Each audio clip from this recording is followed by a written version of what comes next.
we don't ever learn about it, but there's so much involved and there's so much, enthusiasm. It gives you a push for the whole year. I wait for 3 years, 3 days out of the whole year. I wait for them. One is Lag BaOmer, 2 is Simchat Torah, and 3 is Purim. Those 3 days are like the checkpoints in my life. They get you boom. They get you energized. It's like a recharge of the battery. So one of the days coming up is Lag BaOmer. So tonight we're going to speak about what it is, the deepness, the holiness. It's so much gas going on. There's so much things, crazy stuff tonight. If you don't understand anything, we can ask questions. However, please let the class flow. A lot of deep stuff tonight. I love when you ask questions. I prepared the class ready for Russo. Keep you on your toes. Yeah. He feels like he's a regular. I'm Guys, I don't want to say this, but I think Russo 10 on Tole. After I beat him 27-2. Very good.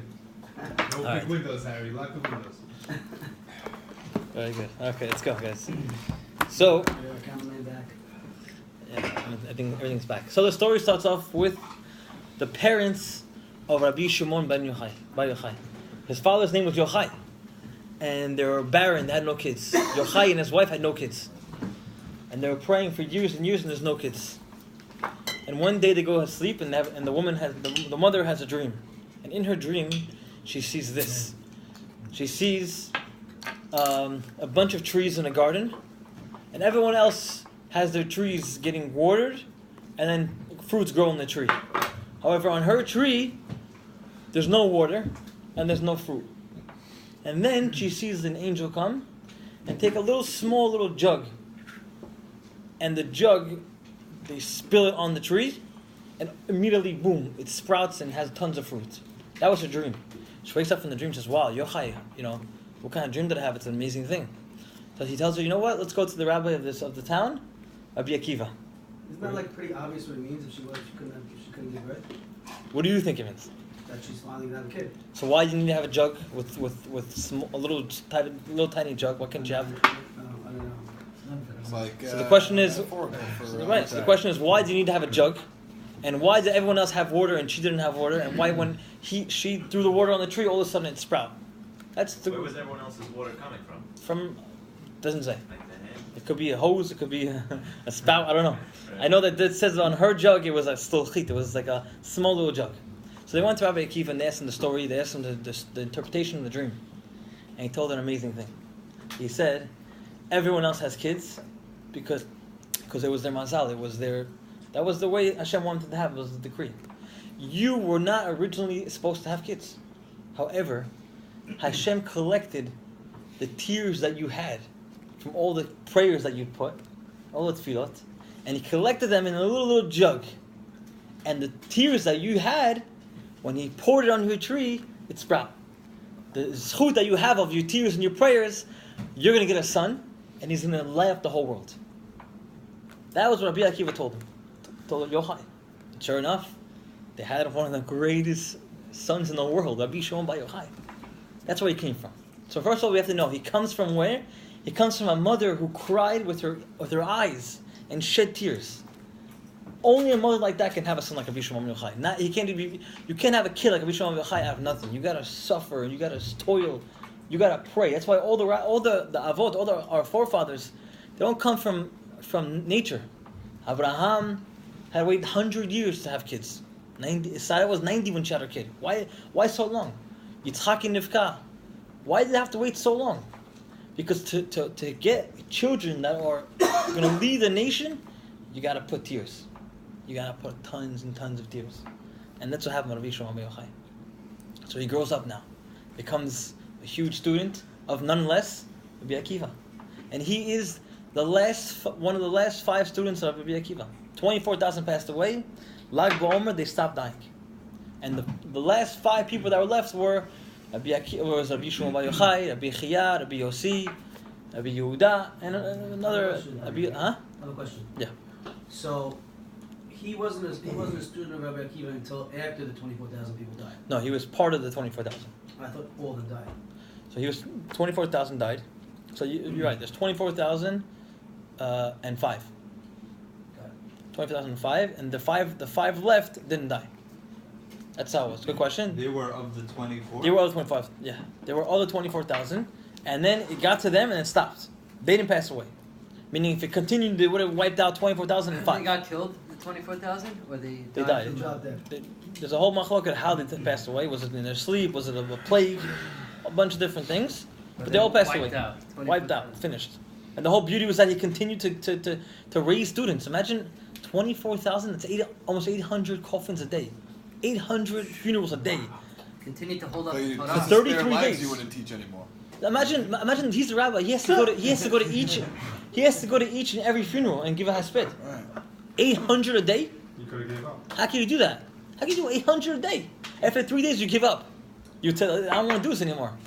Continued, and not only did he continue, after all those 24,000 comes the actual glory of Yisrael Yochai.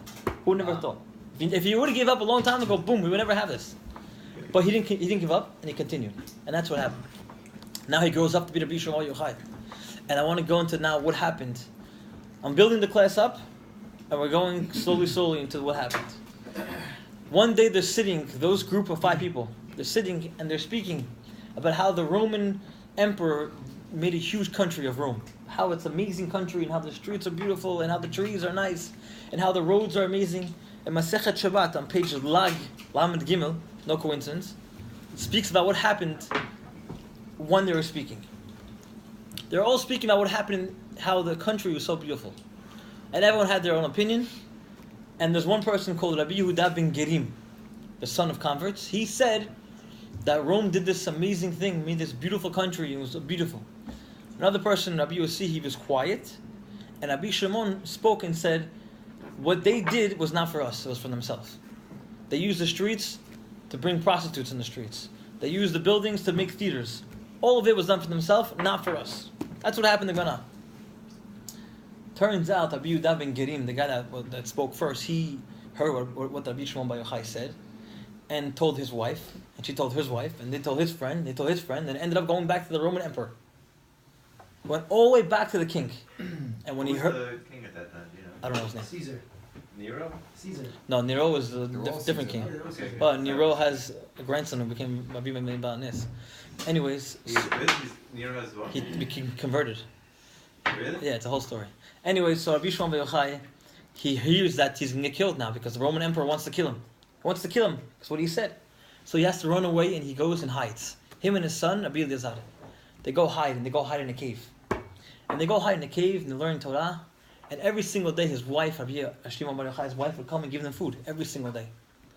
But then he hears that the decree was getting stronger, meaning the manhunt is getting much more widespread. And he said to himself, if my wife knows where I am, then they can easily capture her. If they capture her, they're going to torture her. If they torture her, she's going to give up the secret, because women aren't as strong as men are in terms of psychologically. Meaning you can torture and capture secrets from a woman, but for a man it's very hard.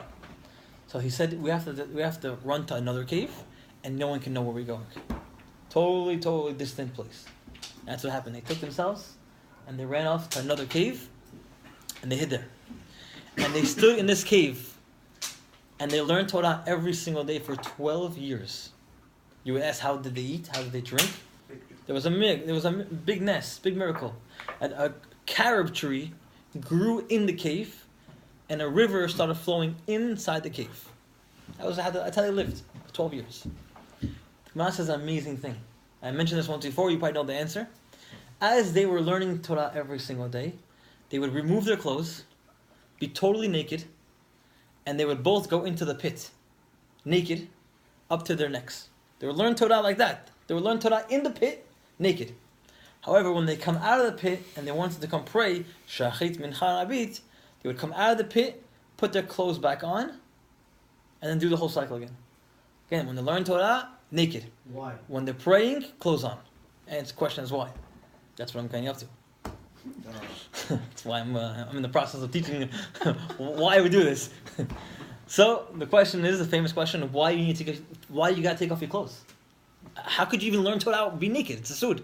You can't learn Torah when you're not clothing. It's not sanua.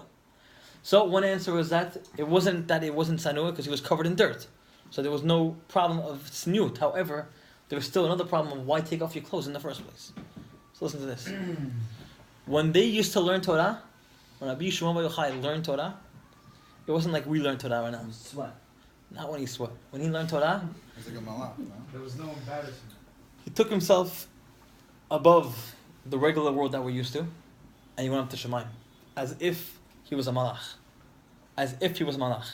Now, like Adam and Chava. In Gan Eden, there's no clothing there. Everyone's naked. It's just neshama. There's no clothes.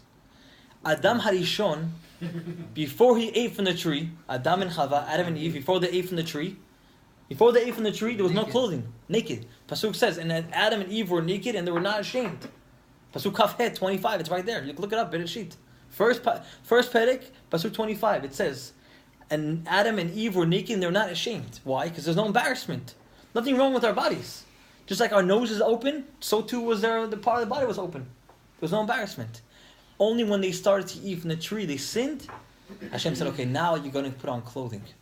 That's why the Hebrew word for clothing is begadim.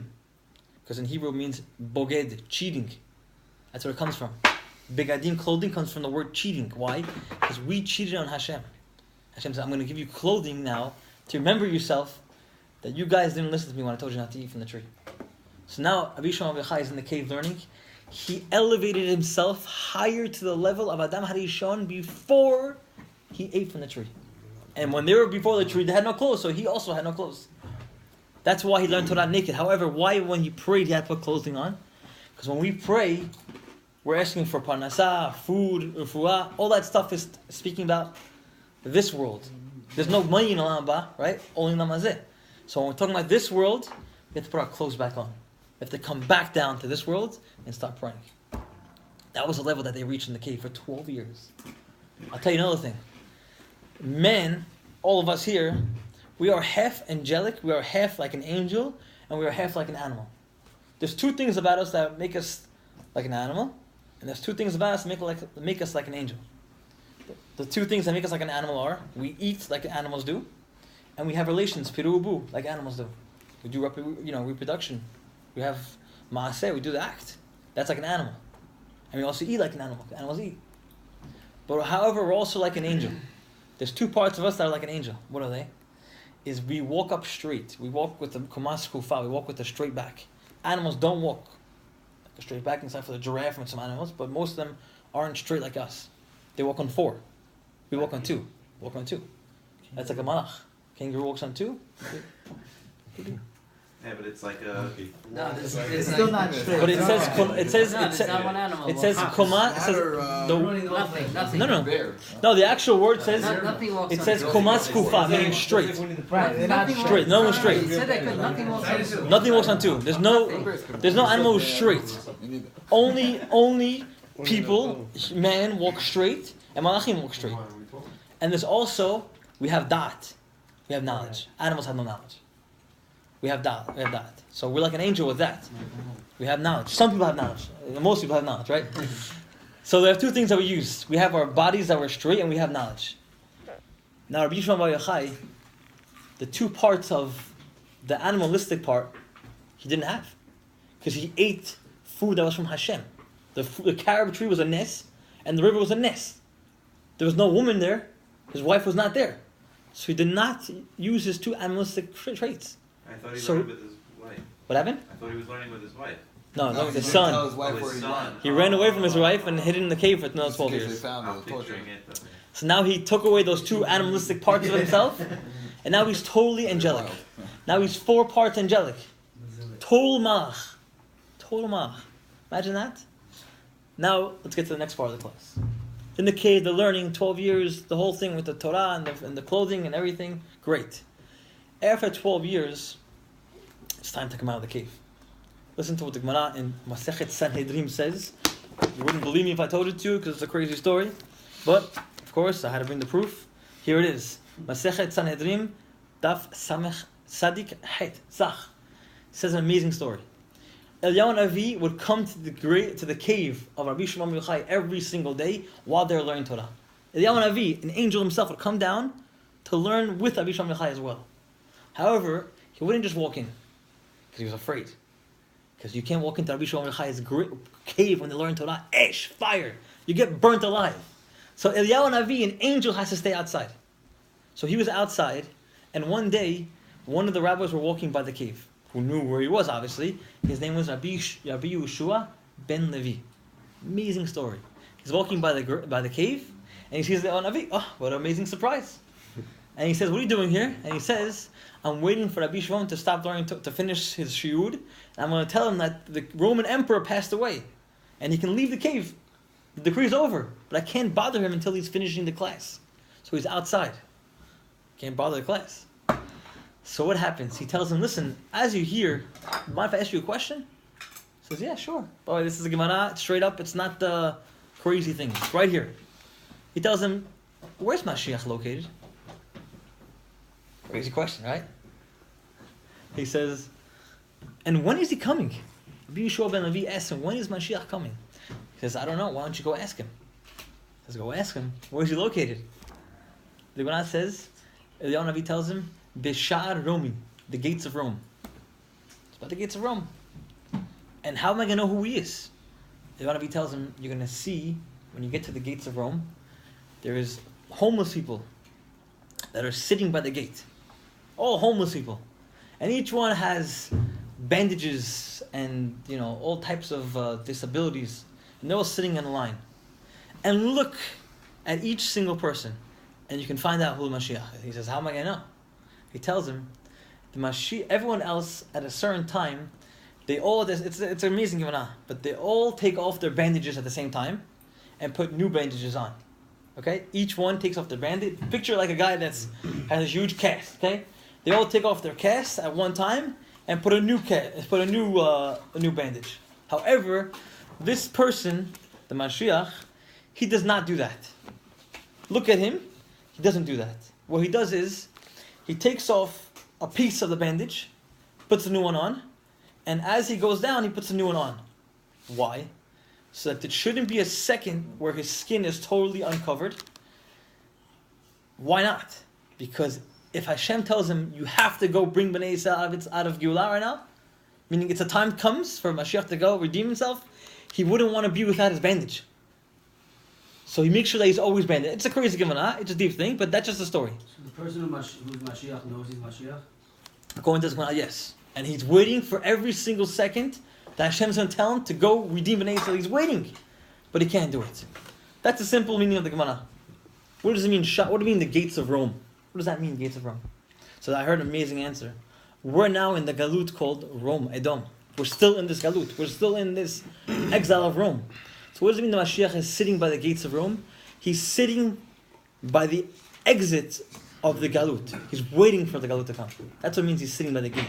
He's not actually sitting by the gate. But anyways, I want to come back to the story. Rabbi Yehoshua walks by the cave and he sees Navi outside the cave. He's outside the cave. Imagine what kind of thing it is. Why not go inside the cave? And I explained to you guys, if you go inside the cave while he's giving Torah, he might get burnt. I'm not saying it for nothing. There's a reason why I'm telling you this. He might get burnt. Look what happened when he comes out of the cave.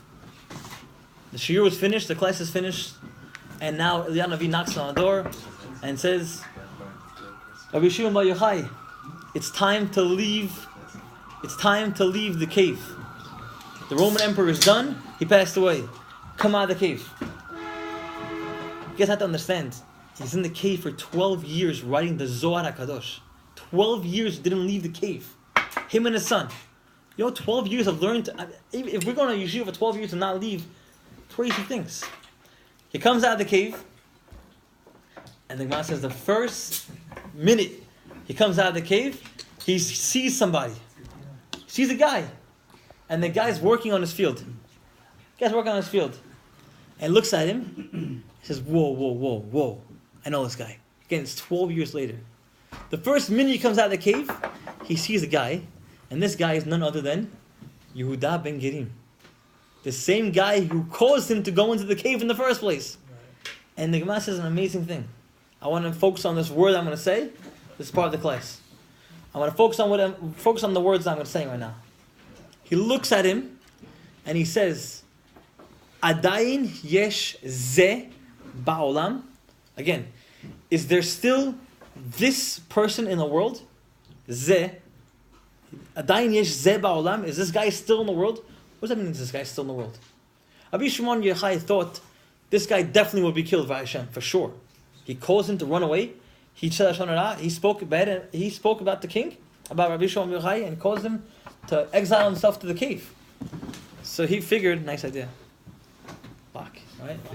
Nila. So if everyone so far good with me, did I lose anyone or no? Yeah. You sure? Who's this guy again? This guy, Yehuda ben Gerim, is the guy who sent him away. he's the one who spoke to the king about what happened with Rabbi Shimon Bar Yochai. So for him, he had to run to the cave. He comes out the cave and he sees the same guy. He goes, "Whoa, this guy's still alive. I thought he was there a long time ago." And the Gemara says he looked at him. Whoosh, Asa gal atzamot. He burned him to a crisp. Burnt him to the bones. Burnt him. Immediately went in, come out of the cave. He burned somebody. Hashem tells him, Rabbi Shimon Bar Yochai, you came out of the cave to burn the world. Go back inside. And he went back inside for another year. And when he came out after the year, he did tshuva for that sin that he did. It wasn't a sin, but he came out of the year. And after that year, he came out. Everything was back to normal. He wasn't killing anybody. He wasn't burning anybody, and no one was. Actually killed him? Yes. He said, how can you waste your time in this world? But I focus on the one word. It says, Rabbi Shimon Bar Yochai says, Adayin yesh ze ba'olam. There's still ze. This guy is still in the world. This guy is still in the world. What does it mean? I'm going to explain to you tonight. Get deep. But he says that word. This guy is still in the world. To understand this, I'm going to... I know this. Yeah, to understand this, I'm going to get a little deep now, guys. I hope no one loses me. But we're going to go a little bit deeper now. Again, this is like Roma time. We have to get deep. We have to. This is the whole beauty of Lag BaOmer. We're celebrating the deepness of the Torah. We're allowed to go deep tonight. Someone could say, I don't want to hear a Kabbalah. Tonight you can hear. Tonight you can hear the deeper stuff. He's the Mitzri. He's the secret of the Torah. The Torah is coming out right now. You can hear things that you probably never heard in your life. This is craziness. Listen to this. He comes out and he burns the guy. Why did he burn the guy? Why did he burn the guy? Why does Rabbi Shimon kill somebody?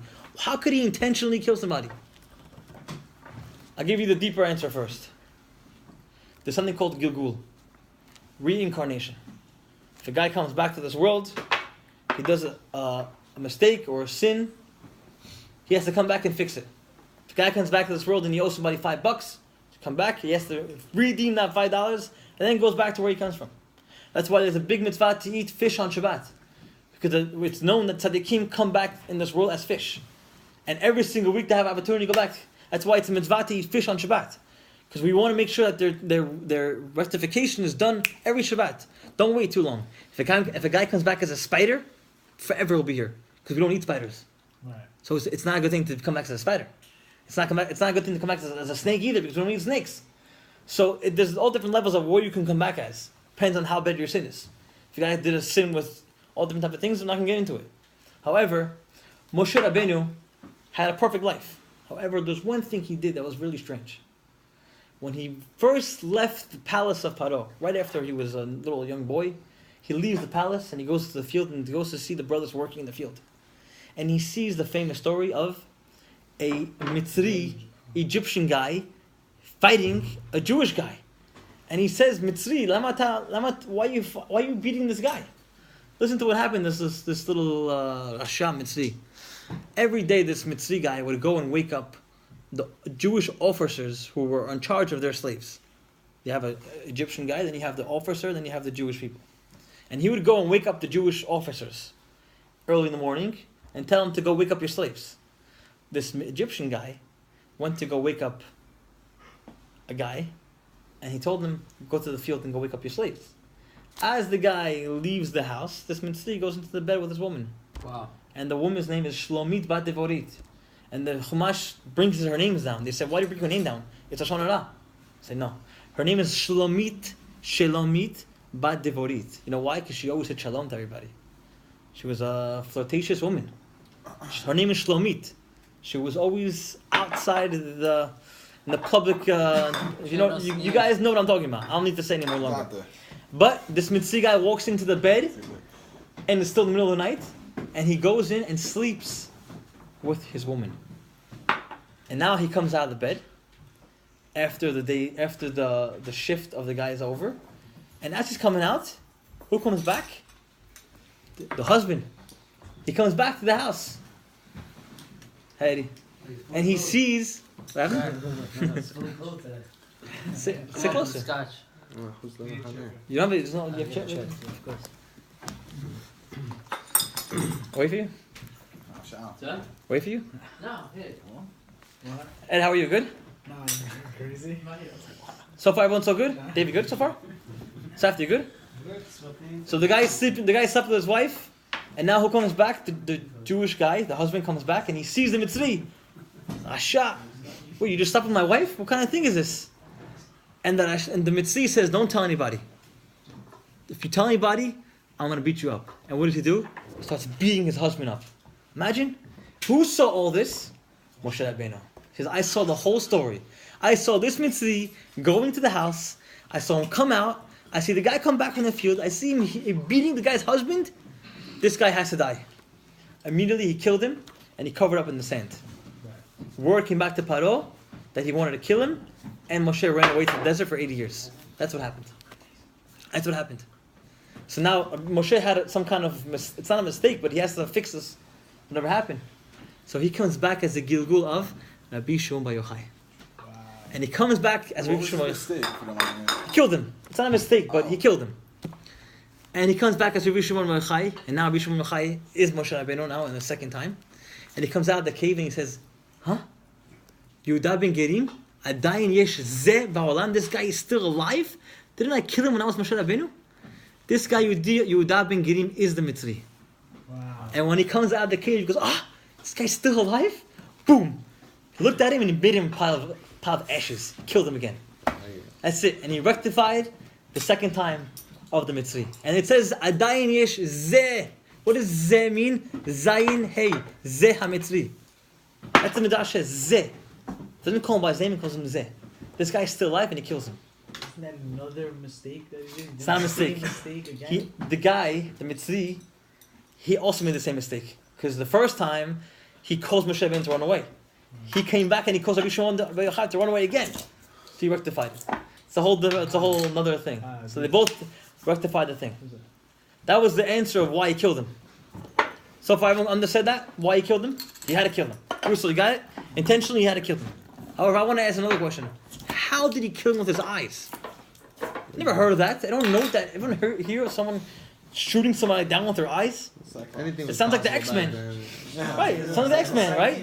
What's the guy with the thing on? What's his Cyclops? He looks at it and makes him like a laser, right? What? Sean, what's that movie with the guy who blows things up in his eyes? What, the Matrix? I don't know what this is. I don't know. I don't know. Too many movies. Whatever it is. That's a But this is a strange thing. Safti, you're gonna love this. You like this item. I'll tell you why. Because you once heard this class before, and you told me, I don't know if it's still true, but you told me when you heard this class, you deleted your Instagram from this. Was it true? Remember that time? I did. Safti heard this class before. You probably forgot it though. Listen to this. You have Instagram again? How? Yeah. I didn't ask that question. You can't ask that question. He had him in spot for doing what he did. That's it. This guy's Sadiq Safti.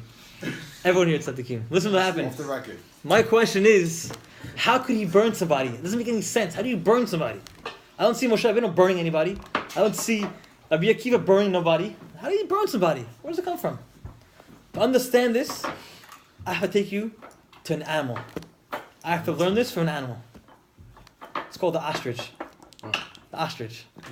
The bat hayana. It's called the bat hayana, the ostrich. Listen to the Torah Kedosha. This is Torah. This is not science. This is not history. This is Torah. It's alive. It's amazing things. The ostrich stands up straight. Listen to this. Bird. The ostrich is a type of bird. It runs very fast, up to like 50 miles per hour. However, the ostrich has an amazing trait. When someone comes to attack it, he gets afraid. And just like a boxer, when he's fighting in the ring, he covers himself, doesn't cover his ears, doesn't cover his mouth, doesn't cover his private parts, covers his eyes. He covers his eyes. You know why? Because the eye is the most important part of the body. You gotta be able to see. You gotta be able to see. He covers his eyes. An ostrich also covers his eyes. How? Look it up. You can look it up. Famous midrash. He makes a hole in the ground and he puts his long head in the ground and he covers his eyes. He doesn't care about his body, he cares about his eyes. Why does he care about his eyes for? Listen to the Torah, this is crazy stuff. Rav Yaakov Emden says this amazing thing. The Arizal says it also. Every single animal, the hen, the rooster, the chicken, how do they lay eggs? They sit on top of the eggs, and they foster warmth, and they warm the eggs, and they hatch them from the warmth of their body. They sit on it, and they lay, and they hatch their eggs. However, the ostrich does not do this. Does not do this. What does he do? He looks at them. He stays a little bit on the side, and from a distance, he looks at his eggs. Why? Because from his eyes, he's able to warm his eggs, and slowly they hatch from the warmth of his eyes. Wow. That's what it says. The Arizal brings us down. Rav Yaakov Emden, the Gadol, brings us down, and he even says more on this. He says, you probably won't find it. I did a lot of research to do this, and he said that back in the day, in the 1500s and the 1400s, they used to have a custom that in the shuls they used to hang ostrich eggs in the shul. Wow. Why? So that people remember this pshat, and the people that were praying would think to themselves, wow, if an ostrich could use his eyes and have kavanah on his eggs and hatch them, so too when I pray I should have kavanah and I can hatch barachot and I can let things prosper in life. And that's what they did. That's an amazing thing. They used to hang ostrich eggs in the shul. Like, what does that mean? If Yaakov Endem says it, I have to believe it. I went and researched it to see if it's really true. It took me a couple hours, and I found the shul. It's called the Etz Chaim Shul. It's in Greece.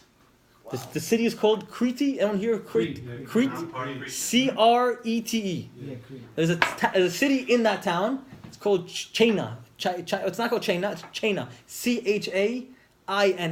Crete. Crete. That's right. How do you pronounce it? Crete. It's a little island off the island of Greek. In the 1500s, they had tons of Jews there. However, in World War II, when the Nazis came, you should know that also there was Sephardim that lived in Greece. They're not Ashkenaz. Yeah? They're not Ashkenaz, they're Sephardim. And they got killed in the Holocaust. Because Hitler came, he rounded up Italian and Greek Jews. And took them by boat back to Europe and back to Germany. However, if the shul has it there, I have to find a picture of the shul. And I found a picture of the Etz Chaim Shul in Greece. And pass it around. There's ostrich eggs hanging from the chandelier in the shul. Still there now? Pass it around. Still there now. Should all just stay. Pass it around. Maybe we can hatch them. How crazy is this? When I found it, I was like, whoa, I gotta show you the picture. Recent, a guy went there a couple of years ago, and he took a picture of the shul. Ostrich eggs are hanging in front of the shul. Look at it. I'm not lying to you. I'm not making these things up. I get chills, right? Ostrich eggs. Why have ostrich eggs? That's the reason why. Because the ostriches are able to warm their eggs with their eyes. Isn't it crazy? You can't find that in a history book. You can't find that in science. This is all Torah. It's living They Torah. still don't, like, The shul is still there. Don't know that? Well, I think. I'm sure they know, they don't believe I'm it. sure you can find it. Maybe they think it's a myth or it's a mythbuster thing. Right. But if the shul has it, then I'm going according to what they did. 500 years ago, they had it. This is the time of the Arizal. The shul is still around. It's called the Etz Chaim Shul. You can go see it. I was never in Greece. Were you in Greece? Next time you're there, you can go see it. What if, Take a what if it's not literal? Like, you know, like a chicken sits on its eggs to protect it, and then they nurture, they keep them warm, whatever. It could be it's not literal, And but he looks at it to protect it, but they can handle it. listen, if he says it, if the Arizal, if they're gonna say it, I gotta believe him. Even if it's not literal, they say it. Right. I'm just copying what they say. That's it. And if I found a shul that has the eggs in the shul, I gotta print it out. That's all I'm doing. 100%. That's all I'm doing. Show the picture. I found the picture. Great. Crazy. If you want to find something, you're gonna find it. Just matter how much you want to look for it. Go Google. Even if in Google, you probably won't find it. You have to go really into Google and find the Tosfot in Google. And you're gonna find it. There's a way to use. That's the beauty of the Torah. You can use any type of technology and find everything. You can find amazing things. Doing enough research to find out That's the middle of the class. Can I continue? positive. Yeah, So far, we got to the point where the ostrich egg. So we learned from the ostrich that if we keep our eyes holy, we can burn things alive. I'm not going to burn things alive now. However, that is the power of eyes. If we use our eyes, holy things. I want to give you if we're already speaking about this deep stuff, I want to give you another story. Jackie, you probably know the story. There was once Shaul HaMelech who told to the people, whoever kills Goliath, the huge giant Goliath, guys, this is not a regular class, and if you speak, Bishlam Mechaz gonna come. Around the house is probably fire right now around this house. I'm telling you, you have probably ash around the house, surrounding this house. In a good way. Lose my security. Don't worry, the positive. Don't talk about fire for Harry's little. What, pyrotechnic? His boat went on fire. Oh, it's alright, it's a tikkun, it's gegulim. There used to be a cat back in the day. So anyway, listen to this. There was once Shaul HaMelech, he told the people, whoever can kill Goliath, I'm giving you my daughter. And we know the story, little David HaMelech, little red-headed David HaMelech went and he slingshot him and he killed him. And he says, okay, now I give your daughter Michal. And now he gave him his word, you're going to have to marry my daughter. Before he gives him his daughter, Shaul HaMelech gave his daughter to somebody else, which was against the rules because he already married him off to David HaMelech. This girl was already Eshet Ish, she's already considered someone else's husband. This other person, his name was Palti ben Laish. By the way, if I'm going over time, I'm sorry guys. We start a little late. I'm going to try to go as fast as possible. Good? Okay. This guy's name is Palti ben Laish. His name is Palti ben Laish. He ended up going with this girl Michal. However, this guy was a tzaddik. He said, listen, this girl was already married to David HaMelech. I can't sleep with her. I can't do anything with her. That So- qualifies as marriage. Right. So he was in the bed with her, and he put a sword in between the bed. His side and her side. They would not touch her. If anyone touches her, if he touched her, he would roll over and kill himself. This is before the fight with Goliath. After. After. David HaMelech killed Goliath. He's supposed to get the girl Michal. Shaul HaMelech gives the daughter to somebody else. This guy's name is Palti ben Laish. And now he has to go home and sleep with this woman in bed every night. So he puts a sword in between the beds. So that he won't roll over and kill himself. He stays away from her. And he never touched her. This guy's a tzaddik. He never touched her. However, this guy did one problem. He never touched her, He looked. but he looked at her. And this girl's a married woman. You can't look at a married woman. Look what happens. Rabbi Shimon ben Yochai, he gives us the answer to what happened. This is what the Zohar is. This is what the beauty of the Torah is. Rabbi Shimon ben Yochai says, this guy Palti ben Laish has to come back to this world to fix a certain problem. And he comes back as one of the Tanaim in the Gemara. And his name is Rabbi Matya ben Harash. And he's learning Torah in the Yeshul. And one day the Satan comes down to this world and he transforms his body to a beautiful, beautiful woman. And he sits right next to him. On his right side. He looks at him, he turns away. The girl goes to this side. Looks at her, turns away. In front of him, she sits in front of him. Everywhere he looks, she sits right in front of him. He goes, I can't do this. I'm not going to sin again with my eyes. He knew who he was. I'm not going to sin again. He tells the Shamash, get 2 nails and burn them, make them very hot, and give them to me. He takes the 2 nails, sticks them in fire to burn them, takes them, and pulls his eyes out. Oh my God. Pulls out his eyes. Rabbi Matya ben Harash. That's what God wants. You don't want to say? Listen to the story. First, He pulled his eyes out. Hashem tells Malach Raphael, go heal him. Tells him, I don't want to get healed. He says, why not? He says, I have to fix what I did back when I was Palti ben Laish. I looked at Michal. I sinned with my eyes. Hashem says, you know what? You fixed it, I'm giving your eyes back. And he gave him his eyes back. That was the end of the story. Rabbi Shimon ben Yochai tells us what happened. Why? To tell us the importance of what the eyes are. Again, it all starts with the eyes. My whole class tonight is on the eyes. His mother cried with her eyes. Rabbi Shimon ben Yochai burned the guy with his eyes. The Asher's eyes, all the eyes. The power of the eyes is amazing. If we can watch our eyes, we can do amazing things. The summertime is coming, it's all about the eyes. There's how many things come up and down in the summertime. It gets hot out, the clothes come off. It's all about how you protect your eyes. You can do amazing things with your eyes. Now I want to get to the last part of the class. I have a question. Yeah, what's up? Hadid, someone give me a question. These guys, they're just looking and they're getting in big trouble. Have to come back and whatnot. Right. Oh, us. We're relatively screwed in this table, no? Great question. You hear his question? It's tougher now. It's tougher now. Different time. That's the answer. Different challenge. In those days, for them, not to look was like... They're pretty much fully clothed anyway. There was a tzaddikim. For them to look at somebody was like for us to eat Turbans and pork. We have no temptation to eat pork, right? These days? No, Maybe some guys zero. do. Some No, guys zero. maybe some do. Maybe some I do. don't worship black guys. Anyone here? Oh, I love worship. Someone, right. So the more higher you get in Kedusha, the more of a temptation you have for it. Amazing. You wouldn't believe it, but they do. The more a rabbi gets higher and higher, closer to Hashem, Is that the his Yetzirah? temptation gets much higher. There's a story of a rabbi that one time he's a Tana. crazy things. And he had a woman come and stay by his house, and they're in the attic. And the attic had a drop-down ladder that you can go up and down. Yeah. So this rabbi took the woman and put them upstairs, and he closed the ladder so that he wouldn't go up. He wouldn't go up at night. Second class citizen. He had thoughts that he might go up at night. In the middle of the night, the Yitzhak came to him and said, "You know what? They're up there." He says he went and got another ladder just to go up to the top of the attic to bring down that ladder, and he's walking up the stairs. He says, as he's walking up the stairs, he says to himself, "What am I doing? What am I doing?" And he yells, "Fire! Esh!" Everyone comes running down, and they see him. They see the rabbi on the ladder. They say, "What are you doing over here?" And he admitted it. He said, "My Yitzhak got me, but I stopped myself." That's why he was a Tana, not because he had a Yitzhak. Everyone has a Yitzhak. We're all human, but he stopped himself. I guess the greater you get, the greater the test, and the greater the greater reward. you could fall.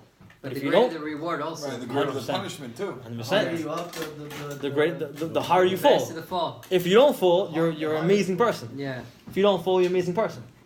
That's the level of these people were. Great question. That's the answer. The higher you get, the harder it is to control yourself. Our days, it's very easy to look at somebody, so it's not as hard. However, if you can watch yourself, if you know, I once heard an amazing thing. The sin of looking at a woman is not the first time. Second time. Because the first time you saw, Yeah, the first time is it happens. Double take. A double take. First time's an accident. But Yeah, if you go, if you register, wow, that's gorgeous. Second let me time's look. like- And you look back again, That's the sin. that's a sin. You You hear that? One free pass. Do you hear the answer? If you're on Fifth Avenue and you just happen to see a girl and you saw her, okay, but what can you No, do? she passed by. You She can't passed go. by. However, at that moment, you're like, wow, I watched, that's the sin. That's the sin. I watched a guy. Right? It's I watched you a don't know, Mexican you- guy today on the train. You watch I all watched day. him literally. No, the G was in this shit. The G just walked by on the train. The guy Then was it's not a like, sin then like this, because and then you're he's not like, the traffic. like this. He got up, and then the G sitting next to me with a baby was screaming at him in Spanish, and he goes, "What?" I was like, "Holy!" Like the G wasn't even. That is what the double take Yeah. is the actual Double Yisara. take the whole The way. first take is What not. if you double take an ugly G? Just because she's. I don't know. That's She's a G. I don't Yeah, know. GCG. Forgiven. But I'm not doing it for a If reason. they look good to you. Brother, these days, double taking eye gaze is a sin, nah? I don't even talk about that. I don't want to. I'm saying that's abomination. Shimon, you're higher now. No, whoa, fire now. Fire. That's what it's all about. That's what it's all about. It's the second time. It's the second time. Guys, look away from Mo so he doesn't get excited. No. That's it. So that's the second time. The second time is the Yetzirah. Finish the class. Last paragraph. I'm done, guys. I want to end off at the end of the class. The whole beauty of Lag BaOmer is fire right now. Why we dance by fire? By the way, if anyone has a chance, light a candle. Go dance by a thing. If you want to come with me, you're welcome. Saturday night, I'm going to take you in my van. I'm going. Huge bonfire. Good. Thousands of people. Not in Lakewood Borough Park. The beach in Jersey. Also, Yeah, Sydney has a party. Yeah. We'll build the biggest. There's fire tons of in parties the everywhere. Yes, in his house. Light fires. I'm going, of course I'm going. We'll also to Borough Park. I'll get blink on. We'll run around. If you bring, no. Over there, it's Eddie, you came last year, right? How many people are there? Thousands? Streets on 16th Avenue. Come with me. Streets are blocked. Police blocked the streets for Lag BaOmer night. They blocked the streets, and it's this Saturday night. And there's huge fires, and everyone takes. If you want, you can buy oil, and you can pour the oil. It's a big zechut to pour the oil, because the oil reminisces to kids. You can have B'ezrat Hashem. You have a lot of kids, or tzaddikim. You put the oil in, and you dance. But we're not dancing for nothing. The Arizal says when you dance and look at the fire, and the warmth of the fire, it cleans your eyes for the whole year. What you did. Looking at the fire cleans your whole Fire eyes. in general or You need that kavanah. Looking at Lag BaOmer fire, that fire. Rabbi Shimon Bar Yochai's You need fire. kavanah to keep the rain There's a away. certain type of fire. There's a certain bracha we do. It's a lashon hud. So Rabbi Shimon Bar Yochai represents fire. He is fire. Why? Why does he represent fire? Because when he learned Torah, the fire was around the cave. And he himself is fire. His whole body was fire. When he looked at somebody, he burnt them. He is fire. The Torah that he learned is called the Zohar. You know what's called the Zohar? Because it's fire. It's Zohar means the glory. What's glory? Neshama's fire. That's It's- what we read when we have a baby boy. Exactly. And now I want to get to the last part of the class. Wait, Exactly. sorry, what's the significance of the ostrich again? The ostrich uses his eyes to warm and hatches eggs with his eyes. Why an ostrich? Because the ostrich covers his eyes in the ground when he gets attacked. He covers his eyes. That's His eyes, so his eyes are holy. Right. His eyes are holy because he's protected. Yeah. It's a simple reason. Simple thing. And A lot of people Not deep. protecting him from Tameh. Right, no, but he's still right, Lakasha. right. The fact that his eyes are covered, he has an ability to warm things. I don't know how it works. I don't know. I have to ask the one above. It was interesting. I was running on a treadmill, and you can check your heart rate. Yeah. And I closed my eyes, and my heart rate went down like 3, like 4 beats. So like your eyes use Wow. your eyes use energy. There's something Sure. with the energy like. There's no way I can- Your eyes open. Yeah. That's cool. Yeah, it's very cool. Yeah. I want to finish off the class. Yeah. That's it. I want to let you guys go. I want to unlock the. good. I don't want to take you guys so much time. However, Joey said, "What you guys? What, someone wants to leave?" On the Zohar night, on the night before the Brit Milah or Sunnah Zacharokat Bayit, right? Harry, you had one. The Zohar. Maurice had one. We do the Zohar. We read the Zohar. Who wrote the Zohar? Abisham Al Yochai. However, in the cave, as the end of the cave was winding down, like the last year, he wrote what's called the Ida Zuta, the little small part of the Zohar that explains what happened as he was writing. Rabbi Shimon Yochai got the secrets from the Shamayim and he gave it to his writer. He had a writer that was writing down everything he said. And his name was Rabbi Abba. He wrote down the Zohar. He wrote it. He was the author of the Zohar. Because Rabbi Shimon Yochai said it aloud and he wrote it down. In And the cave? in the cave. In the His cave. son. His son, and also he had another person who came. His name was Rabbi Abba. He He came. didn't physically write it. Rabbi Shimon, not Rabbi Shimon Yochai, his writer, Rabbi Abba. He came and wrote the actual last part of what happened. And in the Zohar, on the books we have, on those little blue books we have, we read the last page. But we never actually focus. And I've translated the words. I've read there's a book that translates. I want to read you just the last page. And it speaks about what happened on the last day of the last day, not the cave, however, the last day of Rabbi Shimon Bar Yochai's life, which was Lag BaOmer. What happened when he passed away? Again, we Just on Lag BaOmer. Why do we celebrate? We celebrate because he brought us. That's what we're celebrating. fire. on Lag BaOmer? We're not celebrating that they all stopped dying. Why Totally is it separate. in Israel? It's like a national holiday. What reason? If you go to Meron, it's. I was there. 500,000 people there. You can only use the bus. Tons of buses going. Because Meron is his burial place. That's where he's buried. That's where he's buried. So you go celebrate. It's not even that big Swarms of people. cave. Tiny cave. You kidding me? It's tiny, but everyone dances outside. Dance outside. The whole mountain is full of people. It's crazy. It's a crazy. It's like a festival. Lahavdil. It's a crazy thing. The Or Chaim HaKadosh, who lived like 300 years ago, he writes when he came to Meron, he used to come on his donkey, and he used to get off his donkey and he used to crawl up the mountain. And as he's crawling, he's crying because he can't imagine where he's going. How can I go to this grave of the holy Malach? And we go there like out of nothing, like, oh, I can just go there. You know what it means to go there? We go to the Kotel. You know what it means to the Kotel? You go into the Beit HaMikdash. People don't understand that. We go to the Kotel, you go into the Beit HaMikdash. It's where it was. Understand what that means? It's crazy things. Anyways, the last page, it writes what happened when he passed away. I want to tell you, because I want you guys to understand. When we read the Zohar, when we do the night before the Brit or the Hanukkah Bayit, when we're reading the thing, we just read it. There's so much things that are involved. It's crazy. It's crazy. And the last page, I want to write down what happened. It says Rabbi Abba's writing. Again, he's writing. And it says here, I'm going to read it to you and explain it to you in English. It'll take us 5 minutes. If you guys will... Good? I'm going to accept it? Yeah. Good. Modi, good? Check the watch. You good? Good. And he says, Rabbi says, Lo siyem butzino kadisha. Rabbi Shimon Bar Yochai didn't finish speaking.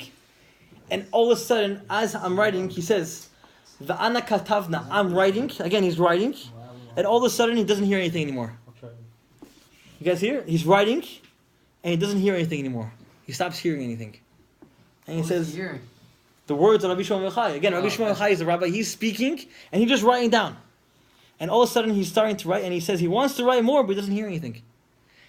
I couldn't look.